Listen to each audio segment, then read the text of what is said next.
at the URL for the Zoom, that's always going to be the same one, so it doesn't get confusing. And I'll even put that in here as well. Thank you. We got people like Larry that need special attention. I'm a little slow. Does everybody have a good Thanksgiving? Yes. It's good. So if everybody's coming on here could put their camera on, be ready to engage. We do this one once a month. We have also a CRO, CEO, founder-led one twice a month that you guys are welcome to join. We have that one next week. We also have one that is being done by one of my clients, and that's a programmatic roundtable. And I'll put that in here too. It's really for the CMO. I think your twice a month one was the one I was talking about. Yeah, that's the one. That's the one next week. So it's Tuesday and Thursday. Second Tuesday, and second and fourth Tuesday of each month is when I do that one. Okay. So that's this one. I think this link will work for his. That's immediately.ly. And Victor, if you could throw that link from at Andrew's outreach, because the messaging for it, because I don't have it handy. All right. But I'm just gonna let people. You want the roundtable link? Yeah, just give the gist of the roundtable too that Andrew has, because it's more for CMOs and people that do programmatic. It's a little bit different than today's, and obviously it's for our client versus the one I do, which is kind of more of a overall one. But today is really about AI, machine learning, tactics and tips that you've learned over the last 6 months that either really helped or kind of like, I'm never doing that again. That was a horrible idea. So that's the kind of things that we do in this thing. If you look at mine and Victor's tile and Larry's, you'll see Michael Falato / Full Throttle Falato Leads, or Larry Expense Reduction. Put your first name, like Rhonda's first name, last name, and then dash what you do, your company name, or you're sitting here on a screen, and if you just have like Steve and that's it, no one knows what you do, and you're kind of, this is like good amplification of who you are. You might as well take advantage of it. This is like my background. If you don't have a background that says who you are, it's okay, but this is time where you, like when you're doing a podcast or a roundtable or mastermind, that you can get extra attention. So please put your information in chat, not just your name, first name, last name, but put your LinkedIn, your phone number, your email address, what kind of grabbed your attention today, why you came. But we got this one. This one that's today is a little smaller than what I do next week, but this is one that Larry and I kind of started 4 years ago. So it's more of we started off kind of doing pitching, like, what do you do? Why are you here? And it got really old fast. And Larry actually was a good guy to say, you know what, when we do something more specific too. So that's why we talk about best practices and things that you learn versus, I'm Larry and I help people reduce cost. No, Larry is going to tell you about something he learned more about that either hurt or helped a client or him. And it could be a product, a solution, or just a strategic approach. Larry, why don't you start us out? And when you start, say, hey, I'm Larry, I'm from this area, I do this, 20 seconds. And then talk about something you've learned versus pitch. Don't use a client and say how you help them and then turn that into your TEDx talk, because it's really more of a commercial style. Larry, don't do that. Michael picked me first because this is a challenge because I never talk for 20 seconds. But hi, everybody. No, yeah. I'm Larry Nippon. I am a partner with Scoey Mitchell. The fast 10-second elevator pitch is we help companies reduce their indirect cost overhead, which evolves into budget that they can use for reinvesting their business. If you want to talk about AI, I don't know.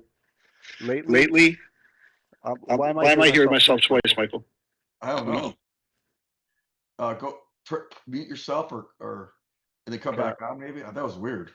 Okay, There we it go. stopped. Yeah, stop. So Zoom I don't button. know about everybody else, but AI has become front and center for me, and operationally, I'm using it a lot in my business. But what I've learned is that the different platforms, they behave very differently. So I used to only use ChatGPT, and I found that ChatGPT was good until you got really long and busy on it, and then it gets stupid. So I started having to create new threads, even on the same topic. Then I go over to Claude, and I actually find that Claude is smoother, it's faster, it's leaner, and it's tending to give better answers. Claude AI is from Anthropic, so I would recommend. What I've learned What's is Anthropic? Is that a Anthropic. company? Uh, Is that a Anthrop- Anthropic is the company that created Claude AI, okay? and Perplexity is an AI platform that actually is drawing upon the other AI platforms. They all behave a little bit differently. So depending on what your business model is, you'll find that one of those platforms probably suits your needs better than the others. So explore them. Yeah, that's good because even if you're using ChatGPT or any of these ones, make sure you use the right prompts. Like if you're going to work on a client or just yours, make it in a separate workspace so it doesn't pull information from everything that you've done. Don't just have a generic entry point when you do this. Also, load up if you're doing one for yourself or your clients. Load up all the files that it needs to know how to pull information and write it in that tone of voice.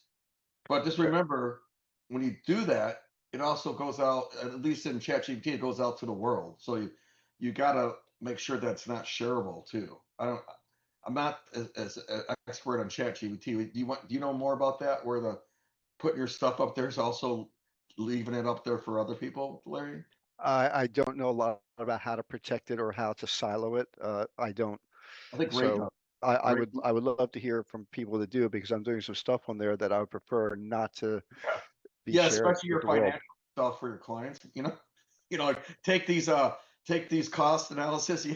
So yeah, Ray, I think I saw Ray come off mute. Ray, I know we talked about this over the last month, and also we had the It's Marine guy actually that a was specific really into setting, it. and it always defaults to on.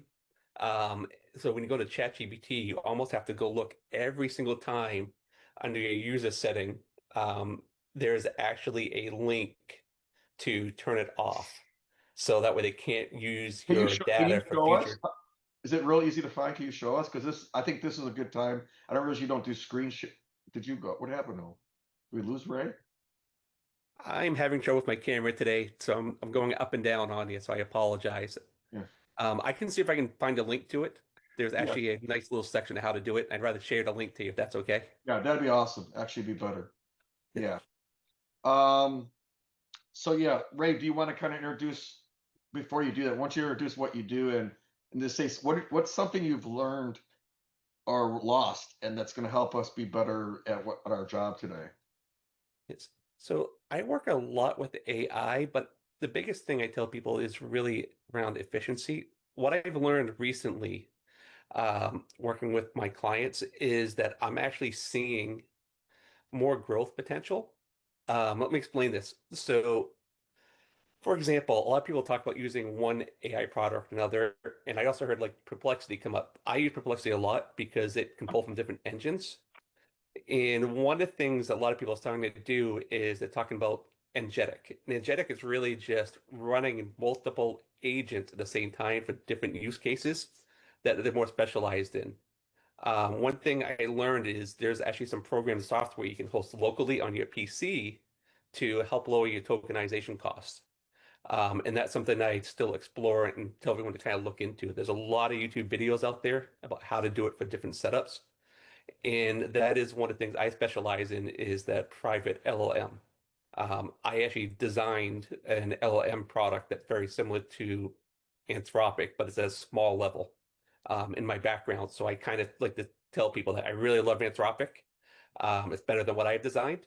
And but there are actually use cases where you can actually design stuff locally on your PC now using like an N8N, and you can actually set this whole process to get different feedback from different models, and it helps your writing and content better. Thanks, Ray. Yes. Um, So that's the long story. that's good. I haven't met Matt DePalm yet, so so the idea of this, Matt, tell us how you got here and what you hope to basically drive your attention today. And then other thing would be is tell us what you do and where you live, but more about something you've learned that worked or didn't work in business in the last 6 months or last year. And you're like, guys, I really did this, and it was a really cool product or app, or B, man, that almost killed my business. Yeah. Well, hopefully everyone can hear me okay. Yep. Also been having some mic issues lately. Hi, yeah, my name is Matt DePalm. I'm located in the San Francisco Bay Area in Northern California. I'm a marketing operations manager at ZoomInfo. So, as a company as a whole, and then personally as a kind of side business stuff, AI is kind of at the center of how we should be expecting to scale everything that we do in our personal and business lives.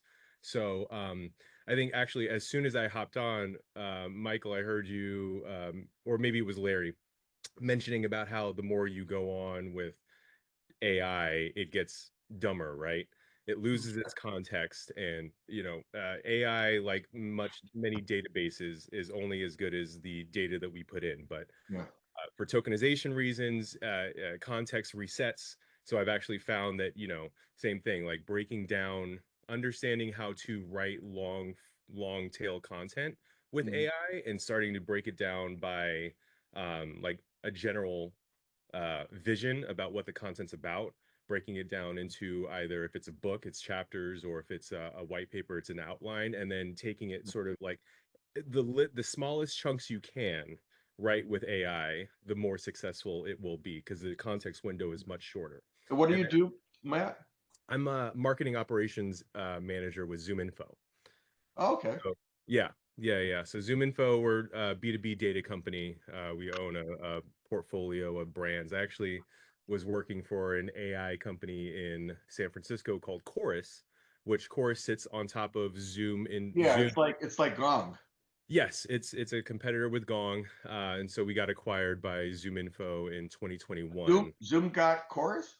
ZoomInfo. So there's Zoom Right, yeah. Communications, which Zoom was Info. Yeah. ZoomInfo. Yeah, ZoomInfo owns Chorus now. Zoom Info was really expensive. That is the feedback that we do get. Yeah. That is The the one thing, feedback. I'm not going to bag on your company that you Sure. had, but the one thing when we had them, it's Yeah. like you cannot, that data is not yours. I'm like, what do you mean to something? Like you rent it. I'm like, I just gave you $30,000 for that. Right. So Yeah. I think they're stopping doing that, but that was a little bit stressful, Yeah. like having to have that happen. So a little Yeah. feedback. I don't know if you guys are still doing that, and that's not, obviously you being new to the company because you got acquired, but that was something that was a little bit stressful working at a smaller company. Yeah, I mean, that's the first time I've heard that. So I'm also like, I'm not customer facing. I'm not on the Yeah. engineering side.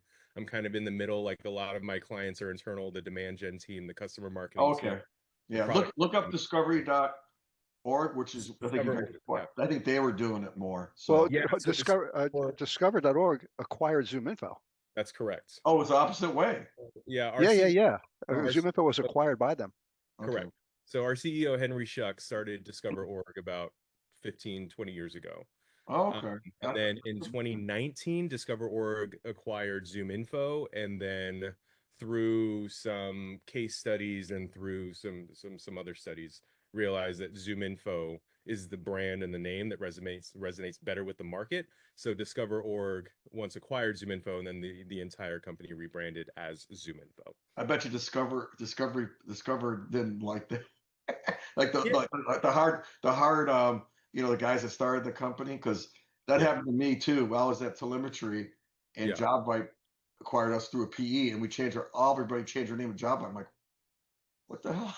Honestly, yeah. So like I said, Henry being the CEO of Discover.org was the one who like had to sign off on the change, on the branding change. So, Yeah. he's ZoomInfo through and through. I mean, if I'm on my monthly all hands and listening to him talk, it's like him and our CEO, CRO, James Roth, make you want to run through a wall in the morning. It's wild. That's awesome. Yeah. I mean, Multiple obviously Zoom Info is the big gorilla, right? They have the biggest name, and they're actually really good for cell phone numbers too.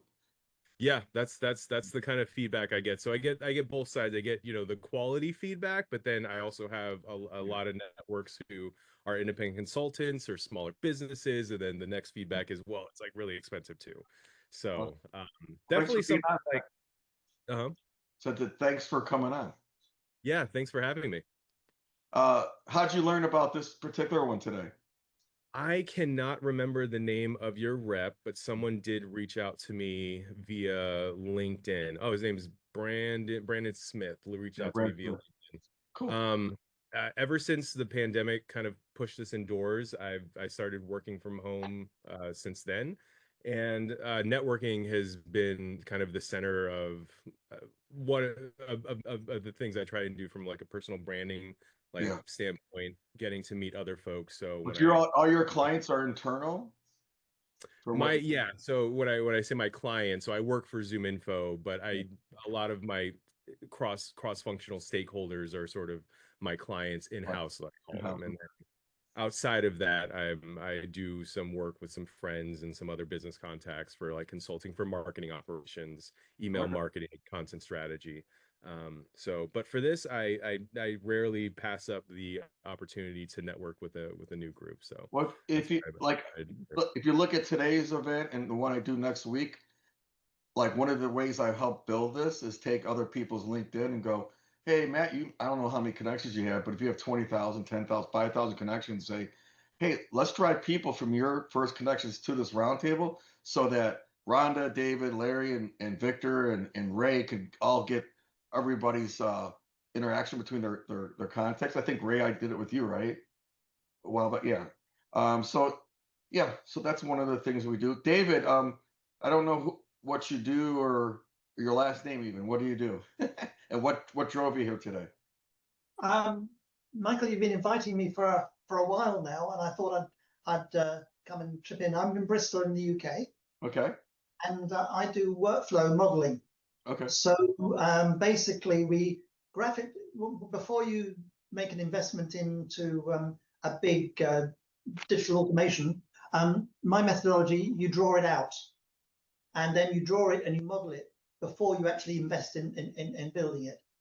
And in fact, we've discovered that by making people sit down and draw out step by step what they're trying to do, you usually identify where there are problems before you've gone ahead and built it.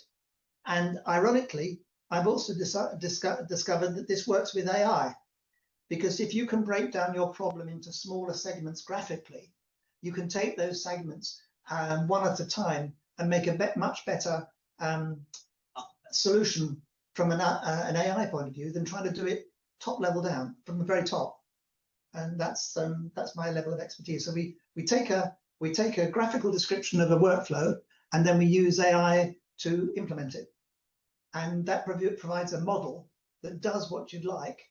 And then the takeaway I find from that is that when you start out with a workflow, you don't necessarily know everything that you want to do, and by modeling it, you cannot model it unless you are forced to make those difficult decisions, and that's what I do. Okay. How about you, Rhonda? Tell us a little bit, something you've learned in the last 6 months and what you do and where you're based. So hi, thanks for inviting me. I think I found out about you on LinkedIn, and it's been on my calendar forever. And then I finally decided I want to meet some new people, so I'm just going to show up. So thanks for having me. I live in Carlsbad, a little bit north of San Diego, and since for a really long time, like 2009, I've been in the LinkedIn space. I like to say that what I do is I take you from being overlooked on LinkedIn to fully booked. So that's kind of what I do. And then the other fun part of what I do is I teach people how to create instant rapport simply by looking at somebody's face, looking at their features, and knowing how they process information so that you can create. And I have an app that goes with it. It's kind of fun. It's going to launch in January.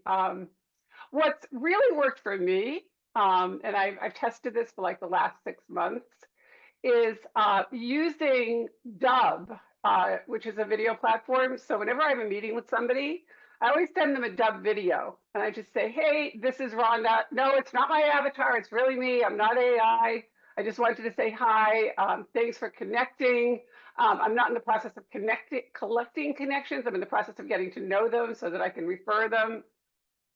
and using Dub. And then the other way that I've used it is, and this is just something I kind of tested. I don't know about you guys, but I send out a lot of proposals. And what I found is that they take their time thinking about it. So I ask everybody one question. I just say, I read this in a book. I don't know if it's true or not, but every US president has one characteristic in common. It has nothing to do with politics. I didn't even know what it is. Do you know what it is? And they all kind of look and they guess, and one person got it right. But the answer is that they take steps immediately. They make fast decisions. So I basically say, look, you know what? I'm not in the business of chasing people. I've got 2 kids. They're fully grown. I'm not in the business of chasing people. If you decide that this is the right fit for you, basically take 48 hours, and I'll take $500 off. What are you going to do with the $500? You can give it to Uncle Sam, or you can go out and do whatever. And I have found that my close rate has gone up 70%. And typically within the end of the 48 hours, I get a signed contract and I get money. And the morning, if I haven't seen anything that day, I just send them another little video and I go, hey, I want to make sure it didn't fall through the cracks. No pressure. If it's not right for you, that's totally cool. You can't insult me. I have kids, but if it is right, I'd love to work with you. And you know, take the $500 and go take your spouse out and blah blah blah. So that's what's worked for me. And the big change has been using Dub, and there's a free trial with it if you want to. And what's your average cost for someone to hire? I'm just curious, like how that for that program that I'm talking about, which is working with me anywhere from 90 days to 120 days, it's anywhere from 12 to 18,000. And most people end up for a 3 to 6 month engagement, all done for you. Okay. And you're helping them write content and help them build their LinkedIn profile? I build the profile, and then I give them all the tools, and I show them the secret sauce that I give them is how to, and I guarantee that if they do it, it works, that at a minimum, they'll have 5 appointments on their calendar every single week with their ideal prospect or referral partner. That's the guarantee. So most people, you know, actually get the appointments. I can't, that's why I did the course on face reading, because you can have an appointment all day long, but if you can't close, you can't read the person, you can't close, right? Yeah, I basically take this messaging here, and I have about 10 to 15 Zoom calls every single day. So I'll share with you guys a way to get some really good leads without even having to basically, you know, hire a guy like me, which I do email and LinkedIn automation and help get people top of funnel leads. But if you look at the messaging that I just put in there, I say that, and I say, here's what the roundtable is about. And this is the one that's next week. So if you guys want to join, oops, I just sent it to, I sent it to one person. Hold on. I just screwed that up. 1 second, message. Okay, here we go. Sorry. Rhonda, the video you use, are you saying Dove or Dub? I'll put the link in the chat. And if you do the link, you just get a 7-day free trial. And here's a little tip for you. Call them, tell them that you want a demo. They'll give you another free week. And then if you decide you want to buy, they'll give you 50% off. I don't know if they're doing a Christmas special, but I will tell you that literally has been a game changer for me. Now, do you know what they charge? What do they charge a month? You know? I don't know what the month is. I think I pay $400 for the year. Okay. And it integrates directly with LinkedIn. So you can send a message directly from LinkedIn. It's like a little icon in your LinkedIn, or you can send it in your email. Plus, they have office hours every single day. So I don't know if a lot of other people are interested in video, but I came across a video service recently called SendSpark. And what is really interesting about SendSpark is it does use AI, where you could take one video and substitute certain phrases in that video with the person's first name or their company or their industry or their interest. So you can repurpose one video and you can send it out to as many people as you want. And it's pretty reasonable. It's $49 a month. But then you get dinged after a certain number of views of that video. So just depends how large your audience is, whether it makes sense for you financially. But Rhonda, if you use video a lot, you might find that works well for your process and saves you some time. Yeah, thanks. I've heard of it. What I found with Dub, for the most part, is when you put it in an email or put it in your LinkedIn, they actually see a picture of you like waving or whatever. So they're going to click on it. And the other thing that I really like about it is you can respond with an email, or you can respond directly using the Dove. And I get notice immediately when somebody's watched it, so that I can call them right away. And they're like, "Oh my God, I just saw your video," but they don't know that I just saw their video. Yeah. How's it different than Loom? Loom is a little clunky. I don't like Loom because it's a third party kind of thing. Like it'll just say, here's the Loom link, versus you get to see the picture of the person and you can personalize all the stuff behind it. Because I've used Loom before and Loom's okay, but I just found that with Dub, it's really worked. And I have one client. If you think about doing that to someone that's enterprise, I think it's not the same. I've been No, in it's enterprise. not. You can't. It looks hokey when you do this to someone that's at a big company. Someone that's never seen it before, it might work, but a lot of these folks, you do a Loom type of approach or video, they know it's AI. They know it's automation. Well, so to my point, Michael, that what I have found is that they are always so surprised that after a phone call or after an appointment set, it's you, and it's really me. It's the same background. It's really me, and they're actually like, wow. And I've had people that have sent me emails that said, I'm already bought in before we even have our conversation, just because I took the time. And the other thing that I'll say in the video, just so you know, is I'll go out and I'll look, like you're talking about Perplexity and all these different things. And I'll say, hey, I'm curious. I saw that you actually used to play pro baseball or whatever. So they know that. So it's a one-to-one video, not one-to-one. It's a one-to-one. Oh, okay. I thought you were doing automation with that. Like, oh, okay. No. It's a one-to-one, and it literally. And the other, I'll just say one quick other thing that works. If somebody sets an appointment with me, and it's somebody I really, really want to talk to for whatever reason, I send them a video and I'll go, hey, Michael, thanks so much for booking on my calendar. I know your time is valuable. I wish we could meet in person, but here's a $5 Starbucks card. Let me buy you a cup of coffee. I'm really excited to see you on X date. Nobody ever stands me up. I sent you a $5 Starbucks card. And they're like, oh my God, like I bought you a cup of coffee. And it's crazy, but it really works. It's stupid because nobody does it, but try it. Gotcha. Let's go. I haven't met Susan before. Susan, what's something tell us what you quickly do that's not pitchy, and then tell us something that you learned in the last 6 months that worked or didn't work, or product or solution. Most would be more of a strategy in my hopes versus a product, but yeah, go ahead. So Susan Porter, I'm based in San Jose, and I recently joined a company called Moonbrush. My background is enterprise software sales. I had 10 years at Microsoft, a couple years at SAP, that sort of thing. So very different from Moonbrush. Moonbrush is a startup, and we provide data intelligence. And the way it's provided now is through a SaaS platform, so people can use it themselves instead of having to just hire us. So that's kind of the short version of what we do.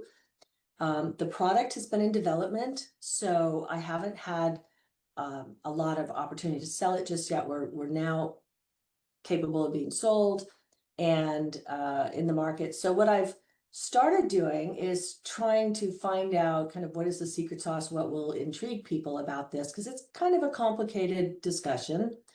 And I tried using a message with an option for a survey.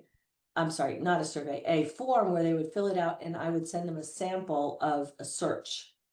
So we say, in it, we'll give you something behavioral or psychographical. People don't know what that means. So I was trying to get people to fill out the little form so I could actually give them an example that they could relate to. And we focused in on the finance world, and we looked up finance people who do segmentation and things like that. And it did not work at all.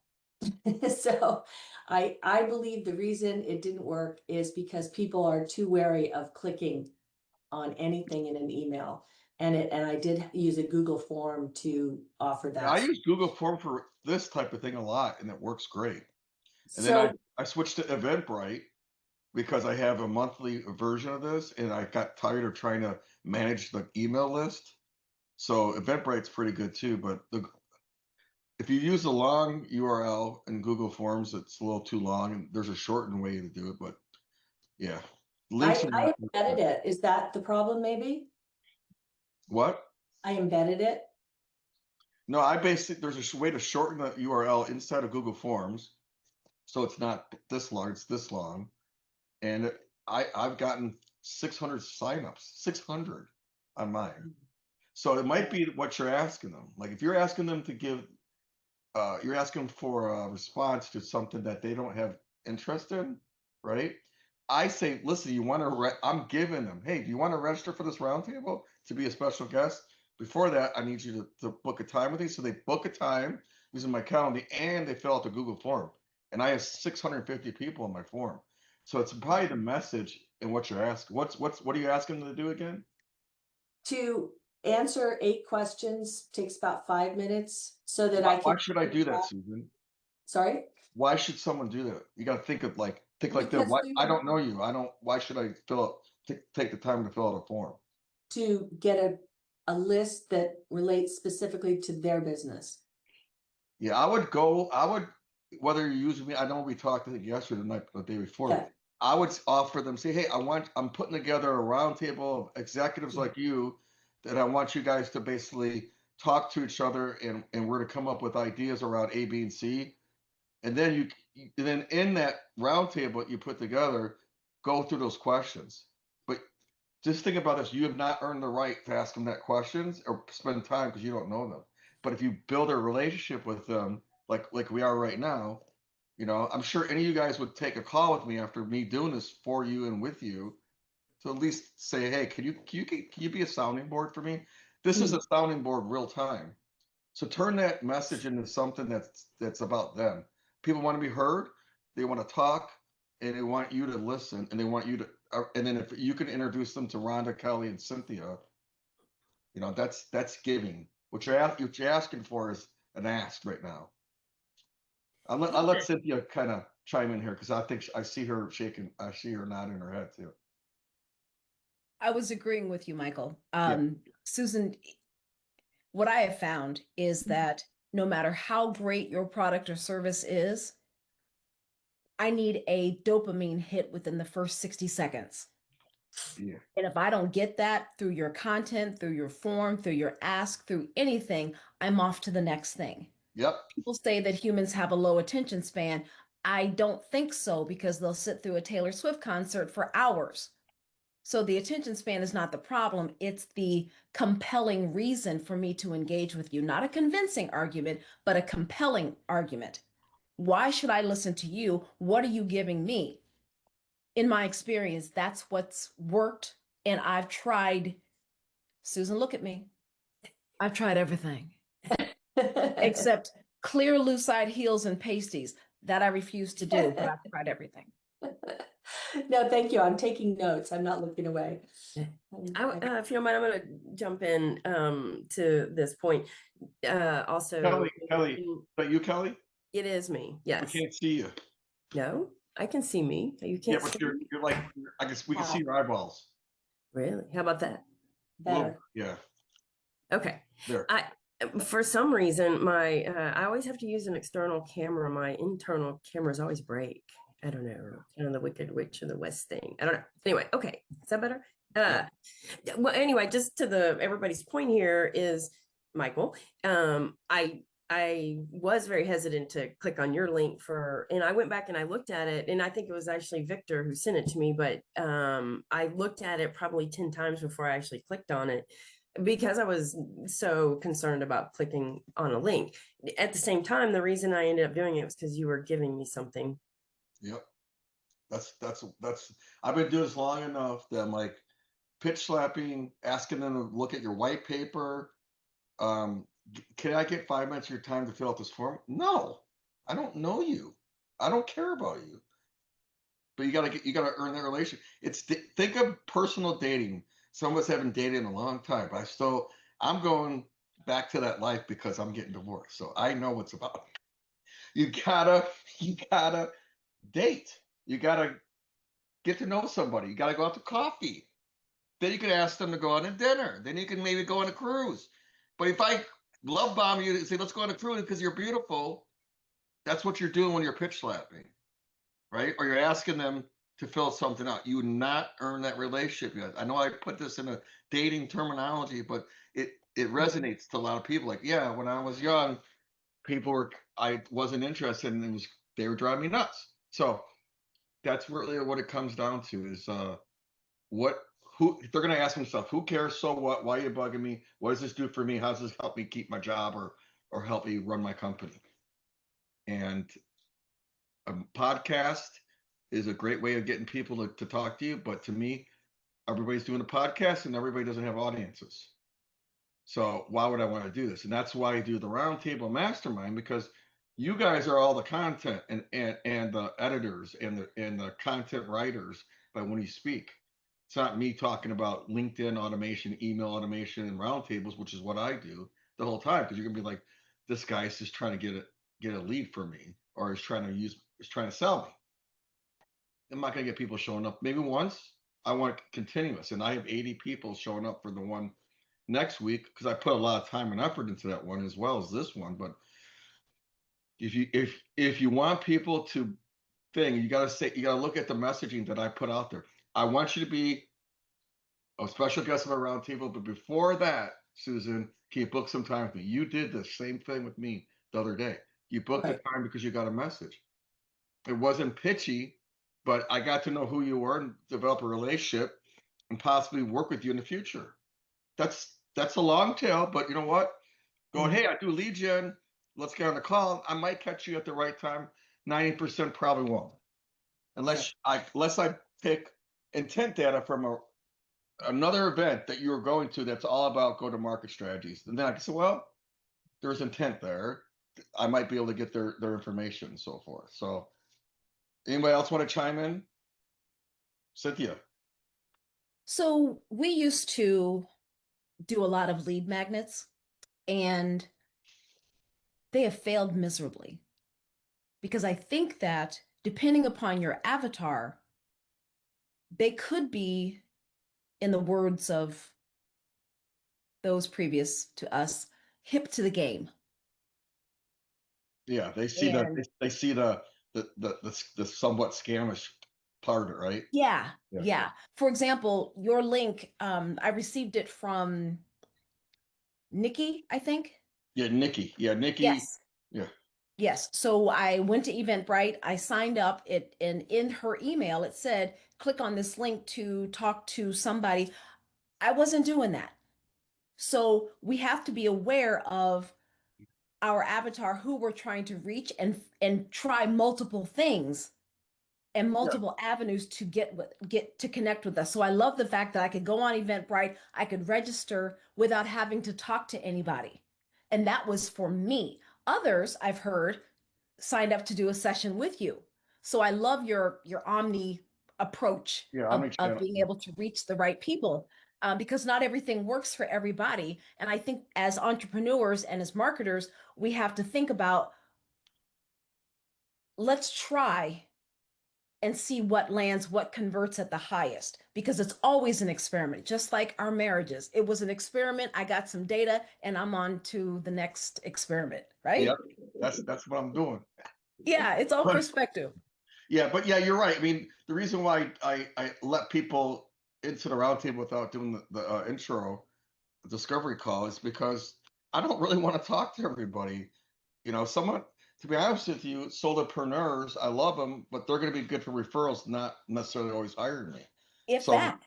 Yeah, if that. So I don't mind sometimes if I don't get booked, because it might just be I'm paying it forward and they'll might pay it forward one day.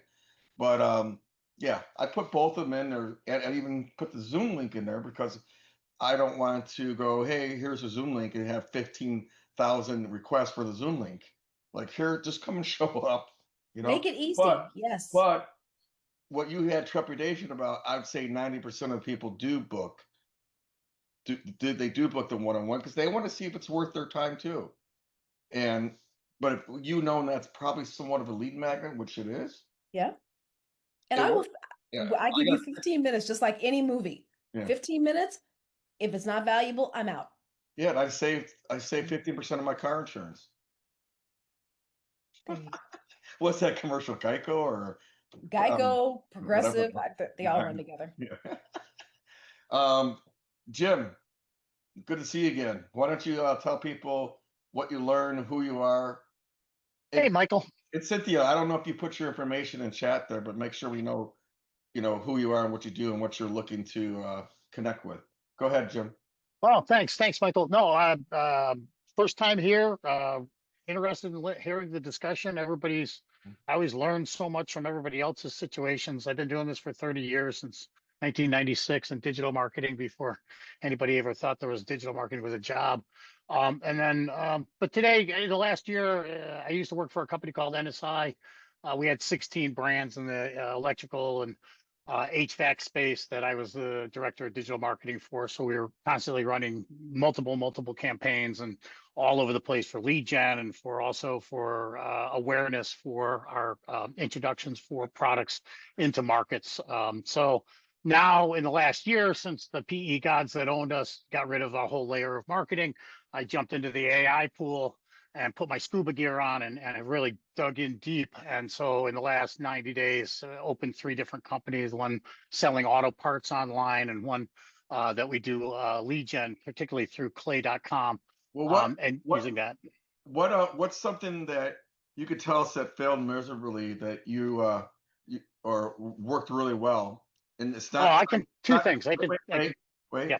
That's not tied to your product, but more about a lesson learned for us. Because what this thing is today is not about how my product solved this. This is a lesson learned. It's more about something I used either here or technically to help do something better that you guys don't have to do and figure out how to learn or figure out how to fail. So that's what today's about. Okay. Well, I can tell you what went miserably wrong is I don't know if anybody uses CRMs, but trying to use your CRM for both go-to-market and also your transactional and SQL traffic is a miserable failure. So that I've always found is a good thing if people use CRMs in their business. I don't know how many use a CRM here, but if you use HubSpot, I'll tell you one thing that really doesn't work is mailing out of HubSpot. Oh, that's horrible. To do any go-to-market mailing is like, you're in everything that I've learned is, look, if you're going to do mailing, don't trust a third party. Buy the domains, set up the domains correctly, warm up the domains, and only send 50 emails a day for each domain, and then cap it at 1,000 per IP per month. And you'll get your emails through as long as they're bespoke emails. If you send spray and pray, and I've been doing emailing for 30 years, you're going to not get your message through. It won't get in. People will there. That's why I liked what Michael's doing through direct messaging in LinkedIn, because you're kind of like always assured of getting at least a blue bar at the bottom of your LinkedIn screen from somebody. And that's, if it's done right, like the way Michael does it, is what attracted me here. You can actually, make some pretty good headway and fill your pipeline. But if it's done wrong, you've created a real negative impression for your company and yourself, and you probably will never be let back in the door. So that's what I've learned. Don't screw with direct messages in bulk, because you tend to piss off people and you lose people. And the other thing is, do your mailing right. Don't leave it up to HubSpot or, Yeah, and HubSpot charges $50 per 1,000 too to do that whole outreach. You gotta have 20, 30 domains and different email addresses and IP, like you're saying, like what I do. So yeah, don't use HubSpot if you have to for mailing to your newsletter as a newsletter approach, right? And again, I wouldn't even do that because it's a they charge you actually to store your marketing. They're called marketing contacts. But HubSpot is great otherwise, in my opinion. I just don't like it for that. No, they do a great. It does a great job of a lot of things. The problem that I've been using HubSpot since it was a blog platform. It started off as a place where you could publish blogs, and then they found out that forums were the gateway to success, and so they put everything into that. Once they started figuring out that they got data, then they started doing everything else. as opposed to like Salesforce, which let everybody else tack on stuff onto them. They're like the platform that everybody jumped on.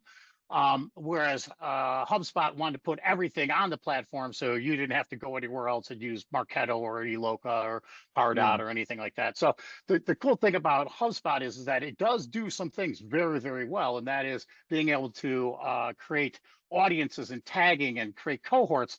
What I use those for is I take those out as CSVs and then I plug them into Google Ads, LinkedIn, and Meta so that I'm only marketing to the same people across those 3 platforms and not using ABM type spray and pray playbooks.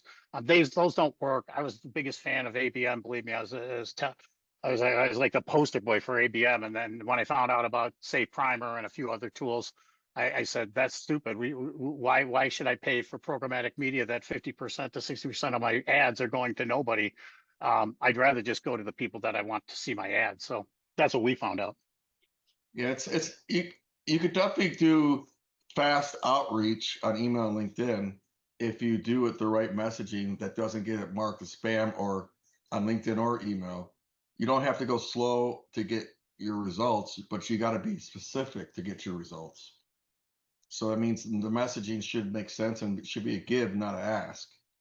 Yeah, the personalization is key, is understanding the person's needs, wants, desires, and then pain points, and then being able to come up with solutions that actually speak to that. That's what I found, the tools of AI that we use for the businesses that I started, that's what the tools that we use is to find out, like what Moonrush does, is create that psychographic fabric that you can then weave a story from. Yeah, but you got to be careful when you tell someone everything that you know about them in a pitch. Right. I understand that you're like, I'll get messages. I understand that you're at the Orlando Tech Community. I want to talk to you about A, B, and C. I'm like, Orlando Tech Community is the community I'm a member of. So you read my LinkedIn through AI. You gave me bad messaging. You're trying to align with me, and now you're pitching me. Yeah, that would be a bad way to go about it. Right. What I'm talking about is more on the psychographic side, is understanding what they've written, what they've said, what their company's situation is, and not just doing the standard, hey, I know you live in Orlando, and B, I see you're in this group, and C, you have these, your industry faces these issues. That's not what I'm talking about, Michael. Yeah. So it's way deeper than that. Yeah, and that's, like I said, that's why Susan's stuff with Moonrush is really kind of like where I move towards that. Rather than saying, hey, I want to do more volume, I'd rather do less volume and do it way better in the smaller piece, kind of like the way you do with what you're doing. I think it's a mixture of both, between being very specific and going after your what I call like your whale hunting for those top 30 accounts. And then in those other 300, you could be like, hey, I'm putting together a think tank, right? I'm not sitting there trying to regurgitate or pretend like I know the pains of your company, because I don't know. I don't know what I don't know. If you assume that I know, now you're gonna make an ass out of you and me, which is, we all know what assume means. So, anyways, we're about 10 minutes beforehand. Does anyone want to introduce himself? Well, how about Victor? Victor's my VP of Client Success. He's been with me for almost 3 years, and he's kind of like my right-hand man. Basically, produces the events. Make sure my clients do well. He has a background in also brokering companies to buy and sell. So go ahead, Victor. I think essentially what we're finding right now in the past few years with email especially has been trying to merge the type of language people want to hear and the saturation of people, what they're listening to, what they're hearing, what they're sensing, much like what Cynthia was mentioning. It has to be compelling in the first 15 seconds. Be readable and capturing you right away. Otherwise, they're going to turn and move on. That's a side of the whole email entries, and putting together the clients list for our people essentially is no longer sending emails from one mailbox or one domain. You have to get super creative with that side from the configuration side. But definitely, I second anyone and everyone who mentions everything about language and getting people to answer you back and those replies. And it's about the subjects, it's about the content inside and the replies. What does really work for us and our clients has been the roundtable invitations telling them, hey, you're joining, but before you join, please come and see us. Come talk to us to see what your role will be in the roundtable, and then go from there. And we get to learn about them. They get to learn about us. We get to see if it's a good fit, and we go beyond that. So then beyond that, we reach out to them and say, hey, how's the feedback on the roundtable? You know, I see that you do this. Now we can have a conversation because you learned about us. We learned about you, and it's not so cold. Definitely would encourage people to do that. Maybe create a good platform for yourselves. Yeah, you don't even need to. I mean, not that I want to pitch against myself, but you don't even need a full throttle to start your own little ad hoc. You can have 5 people come into a roundtable and go and just get some people that you sell to that are clients of yours, and you know, even people at companies, they create these things called CABs, client advisory boards, because they want their clients to talk about what's working, what's not, what products should they do, and that makes them sticky with, like, say, ZoomInfo had a cab. They will probably be part of the company going forward for a long time because they feel like they have a voice. So people just want to be heard. It's a simple thing in the psyche of America. Tell them they're interesting. Tell them how cute they are. Tell them that you want to hear from them.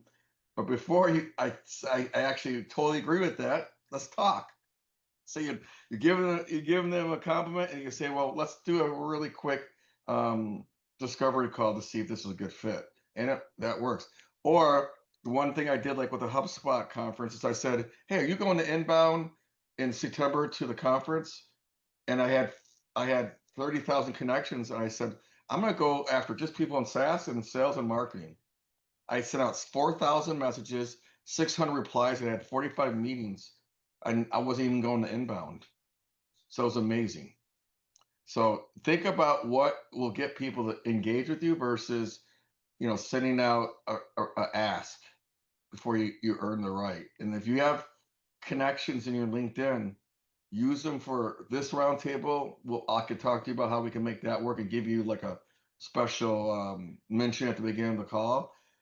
Think about making your own, or thinking about using an event as an anchor, not as a lead magnet, but as an anchor, saying, hey, I want to get your take on CES in Vegas in June. You know, are you going to that? Is that something that actually you've been to? I haven't been to it yet. Even if you have been, you know, whatever. Ask them the opinion question, because you'll get tons of information back versus, hey, I want to get your feedback on this product that we're launching. Like I tried that. They're like, who the hell are you? I'm not going to give you free advice. You know, I had a couple of jerks that said that, but again, make it about them. You'll get more bees with honey, I guess. I don't know what the saying is, but what is it? Sugar or ants? I don't know. Get more honeys with bees. Honeybee, yeah. But I'm gonna let you guys go. I have to get ready for my next call, but you know, feel free to, if you look at chat, there's a button. It says 3 buttons that you could basically say, I want to get the chat as a text file. So let me know if you could see that. And then please reach out to each other. I encourage you guys to ask each other to help each other, you know, and make introductions. Like if you saw what I did and how you got on here, some of them were from people that I don't know a long time, but they let me use their LinkedIn. And we basically exchanged my LinkedIn connections with theirs, and your connections are also worth money, right? Or they should be collateral for you to get help. You know, Victor, I think he had a great call with a person that does the middle to end of the pipe, so they close deals, but they also have 30,000 connections on their LinkedIn. I'm like, they probably haven't talked to half of their LinkedIn in years. So if you just reach back out and say, hey, it's Susan, I just wanted to let you know I'm doing a roundtable. Football as well. I'm starting a new company called what's it called? Moonshake? Was it? You're on mute. Forgot now. My brain's Moonrush. Yeah. So you get on top of that thing of like, oh, hey, Susan, I've been talking to you. That's me doing that as a thing. Hey, a roundtable with you. You're gonna get all this icing that drips down the side of the cake. That like, oh, I haven't talked to Susan in a long time. So if you don't make it look like you're obviously trying to get something from them, you're giving or you're just touching. But if you're just saying, hey, I just want to see how this year went and want to touch base for 2026, guess what? That sounds pitchy, even though it's not, but it is. So give them something, like Cynthia was saying as well. So feel free to reach out to me or anyone else on this call, except for Larry, and then we'll keep that. But actually, Larry actually has a really cool solution here. Just to give him a little props, he does save millions of dollars to a lot of companies that I've heard of. So reach out to him if you want to learn about him. All right, guys, take care. Thanks for the shout, I Michael. guess. Yeah, bye.